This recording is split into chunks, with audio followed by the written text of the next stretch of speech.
Well, parents know there are challenges when children transition to adolescence, and the same can be true for puppy owners. Many dog experts are emphasizing the importance of puppy training classes to help prevent behavior problems before it's too late. emBARK is a full-service dog facility in Eau Claire that holds puppy classes, and joining us now with more are the owner of emBARK, Heather Mishefske, and Dyan Larson, Director of Operations and a canine culture coach. I like Very that title. I know. Very nice. We also have with us today Ace, who we may have to, unfortunately, let go if he decides when the kibble is done. But and then we have also Birdie with us too. So these two are friends, aren't they? Big friends. They love each other. And it's surprising just because of their size. Exactly. You know, and they're puppies. But Heather, tell us about what is a puppy class? So a puppy class is for puppies usually aged 8 to 16 weeks. Very important because there's some critical development periods that they go through up until they're about 4 months old. The goal of the class is several things. The first two most important things are socialization and bite inhibition, which are two kind of crucial things that puppies need to learn within that 4-month time frame. And a well-run puppy class is typically off-leash. The puppies are allowed to interact with all the other puppies. The puppies are we really want the puppies to interact with every person that comes to class. So at least at emBARK, we really encourage entire families, lots of children, anyone that interacts with the puppy to come to the class so that they can learn not only basic manners, but bite inhibition, which basically means that they need to play with other puppies and learn how to inhibit their bite. So as an older dog, it's a lesson that they can't necessarily learn as an older dog. They have to learn it as a puppy. And both socialization and bite inhibition have a finite time period. If you miss the time period, it's too late. It is too late. Yep. So that 8 weeks to start? Yep. That, and usually between, like, say 8 to 14 weeks would be a good time to start them. And then you want to get them in, you know, as soon as possible so that they're learning during those critical time periods. Even at 8 weeks when you get your dog, a lot of that time period has passed. The breeder that you're getting them from should have been doing some of that work beforehand. So especially if you've missed that, you really need a puppy class. Okay. And I know we have some video. I think they took this last night? Last night in Puppy we'll Einstein. take a look at that video because it shows a little bit about, again, off-leash. They're all running around inside, and they're having a ball. They are having a ball. Oh, there's Birdie.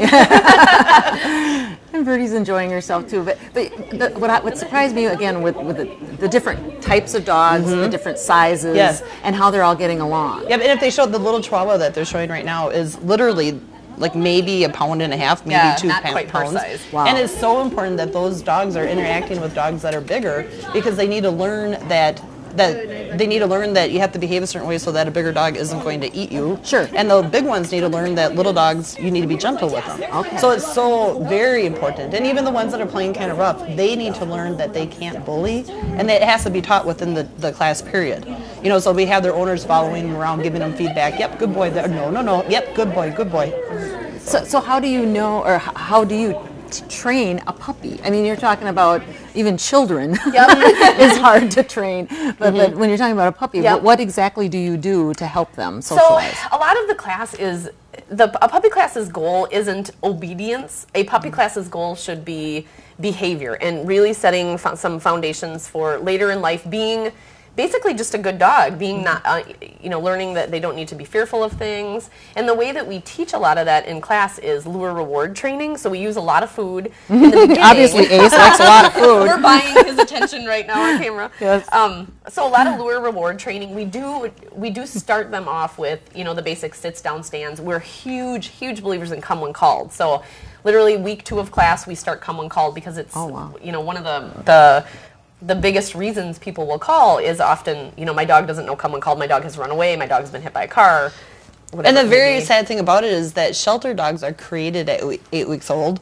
The behaviors that are predictable when they're teenagers are able to be prevented if you're in a good puppy class. And so the reason why dogs get turned into shelters are for behavior problems. Jumping, biting. Predictable behavior problems. We know if you get a puppy and you don't do anything with it, by the time they're 9 months old, I guarantee they're going to be jumping on people, they're going to still be peeing in the house. They're going to be eating things, they're going to be running eating away. Inappropriate things.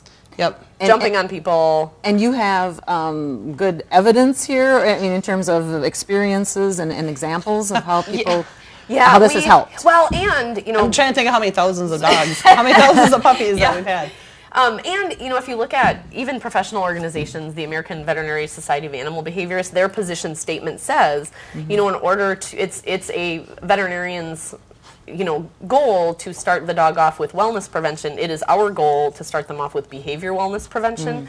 And their position statement says it's absolutely crucial that you get a puppy into a well-run socialization class to prevent all these behavior problems that they work so hard later in life trying to solve. Sure. And solving them later, it doesn't. A lot of times it doesn't work. I mean, if you set this good foundation, the behaviors that people end up giving the dogs to shelters for aren't there. They've been prevented. And that's why a lot of them end up in shelters. Yeah. Because the family maybe can't keep it. Yeah, and one of the other things that they've shown too is that people who take a class, they're forced to bond with the dog, and so people who actually take them through a training class, they'll actually to remain in those households because now those people have formed a bond with the dog.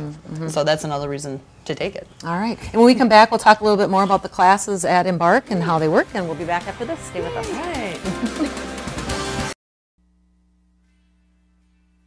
Welcome back. We're talking about the importance of puppy training classes, and with us today are Heather Mishefske, owner of emBARK, and Dyan Larson, Director of Operations. And we also have with us Birdie over here, who's sitting so nicely, and Ace, who likes to eat. So he's doing really, really well. I guess we were talking about the classes that are held and what happens at them, but you really stress, again, the families being part of this. Absolutely. You know, if you look at the data on dog bites, which February was, or March was dog bite prevention month. And if you look at some of the data on bites, 20% of all dog bites occur when children, which are, the population that typically is bit the most, go to grab for a dog's collar. So, we take all that information and we've turned it into being really proactive in the class. So, for example, in the Puppy Einstein class, we do a grab the collar game. So we start week 1.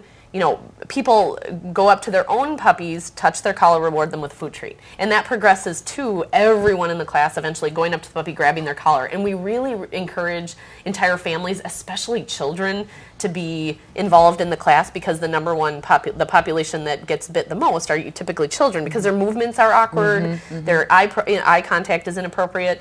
And so in the class, again, it's all off leash. And we really encourage the children to interact with the dogs because a lot of people don't have kids at home. They don't have access to children that can help socialize their dog.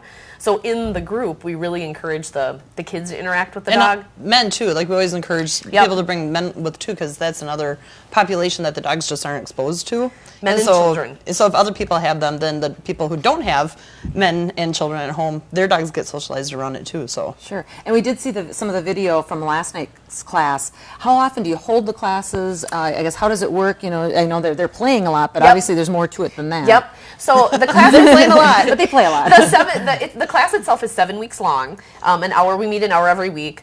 Like I said, we like to ideally start the puppies between 8 to 12 weeks. We will take puppies 8 to 16 weeks. But the class is pretty much off leash. We have the advantage of it being held in the daycare, so it's penned off. And we usually do 5 minutes of play. Now the play, though, is interrupted a lot by doing a lot of these collar grab games. Go up, have your puppy sit, have your puppy down, tell them to go play. And everybody pick up a puppy. Everybody touch everybody's puppy. Yep. Grab a puppy, look at their somebody mouth. else's puppy. So okay. So they get used to other people too. And so every puppy gets handled by every person, every child, every man, men in hats. We have witch costumes. We have wheelchairs. We have crutches. We have weird noises. We have vacuums. We try to really expose them a lot to different things in the class, and hopefully by doing that we will tell people when they leave here you've got a little bit of an idea of what you need to expose them to, and it shows you how when you go home it's so important to get them around different sounds, sights, smells, people. So why is that so important if maybe they're only going to be with that family?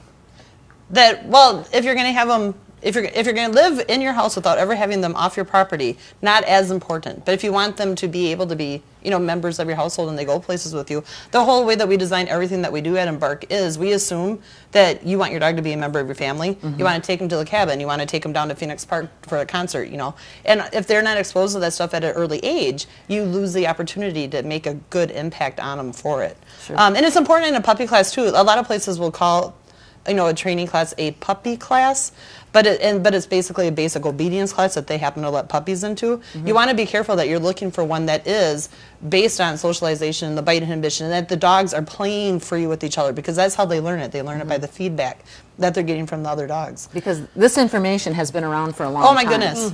I mean, the expert advice on and the sad part about it, the thing that's so important is that Ian Dunbar, who is he was the person who created the concept of a puppy class, is from the San Francisco area, and he actually did a study from his training centers and all the vets in the area, and they found out that they only see less than 5% of all the puppies that the vets see.